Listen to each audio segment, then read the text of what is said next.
Hey YouTube, Scapegoat here, and today we're going over the remainder of the Collector's Pack 2020 cards. But before we get into it, please feel free to subscribe to my channel as well as my Twitch, YouTube, Instagram, Facebook, Discord, all that stuff. We do have free tournaments, we do free giveaways, and there's a lot of other things that we do on the channel, so please feel free to subscribe to that.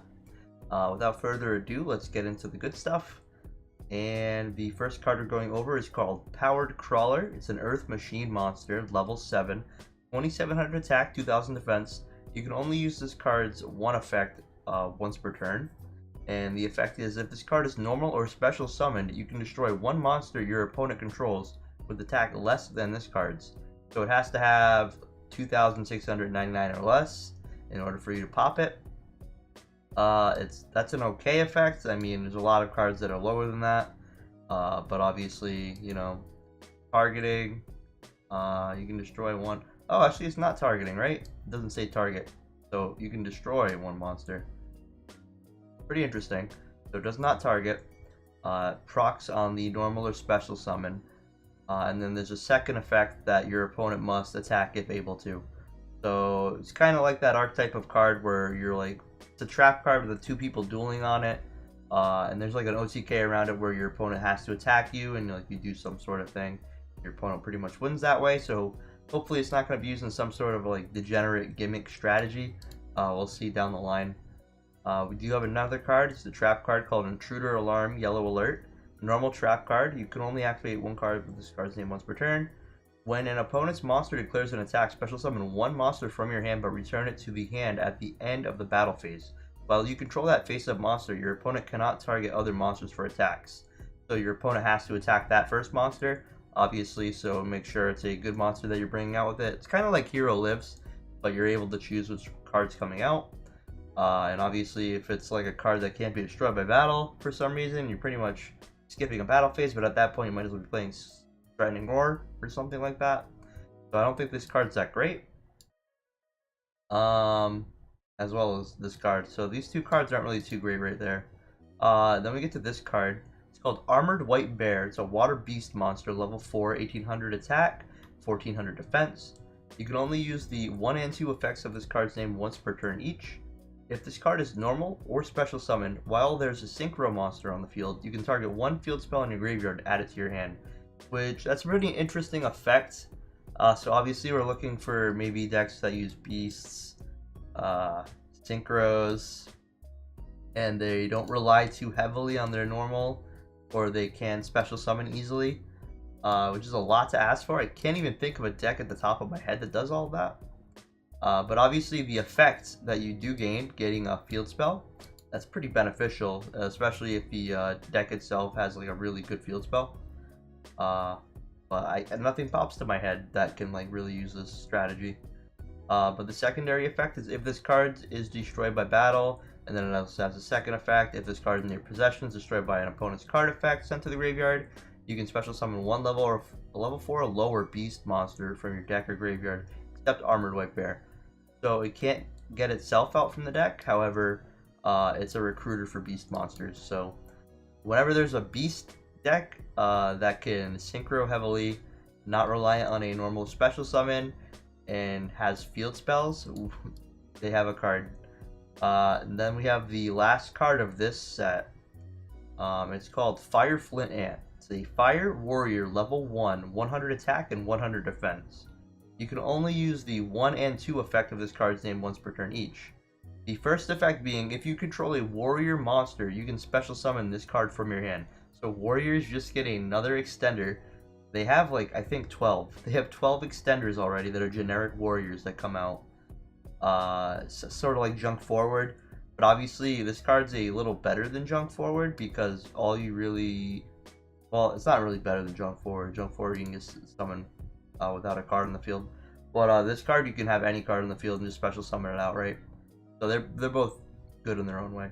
But it's just another generic warrior card for turboing into Isolde and going off into combo. So it's really good. This effect alone makes this card like the best card out of this whole page. And then it also has a secondary effect. You can send this card you control to the graveyard, special summon one level 4 or lower warrior monster from your hand, and if you do, your opponent cannot target it with card effects this turn.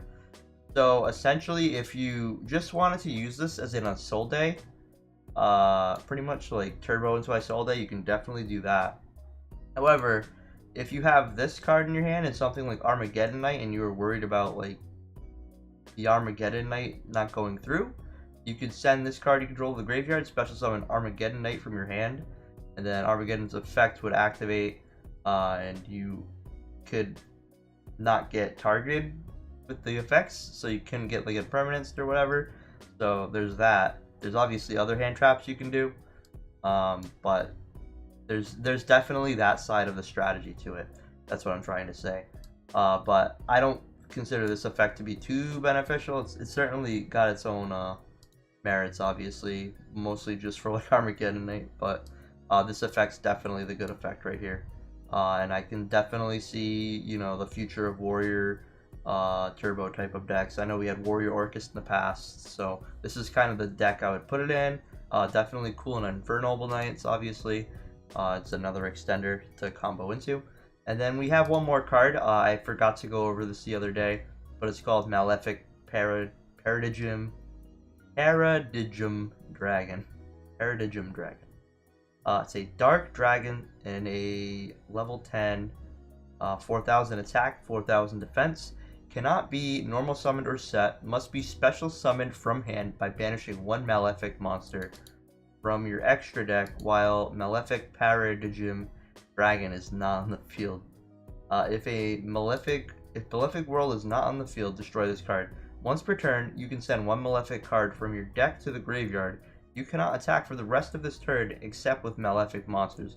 Also, return one banished level 8 Synchro monster from your extra deck to the extra deck. Then you can special summon that card from your extra deck. You can return one of the banished level 8 Synchro monsters to the extra deck. Okay, to the extra deck. So you have to return a banished level 8 Synchro monster, so let's say Stardust, to the extra deck. Then you can special summon that monster from the extra deck. So essentially giving you a free Stardust Dragon, right? So what is this? You'd be able to summon this by banishing a Malefic monster from your extra deck. So I think the only one is that weird Synchro, right? Or there's another card. I'm not too sure. They have their own Synchro monster, I think, right? And then you can just return it and then summon it back. Is that what I'm thinking of? I'm not sure. But this does seem pretty cool, right? I mean, you can also do the Stardust Dragon thing if you're playing Malefic Stardust Dragon. I'm pretty sure that's one of the generic Malefics you play. This is definitely pretty cool, though. I mean, this isn't a bad card. This is definitely pretty good for their deck. They do get a Foolish, too. I'm not really sure what their grave resources are and like how they obtain cards from graveyard, but they do get a Foolish. Obviously, that's pretty cool. Yeah, and that's pretty much it. Let me know what your favorite card is from the pack. I definitely like the Warrior, level 1 right here. And the Malefic's pretty cool. I might even do a Malefic deck profile and do some duels with that. That is pretty interesting. It's one of those older decks that doesn't really get support, or when it does, it's not really that great. But this is a pretty good card for the deck, so maybe I'll do a casual duels video for that. So let me know if you want to see that. But definitely let me know what your favorite card or archetype is in the Collector's Pack 2020. Obviously, this is what the last kind of send off to the pack. All the cards are already announced. I think the archetype everyone's looking forward to is the fossils. I'm certainly looking forward to the appliancers. But let me know what you guys think, and have a nice day. Bye.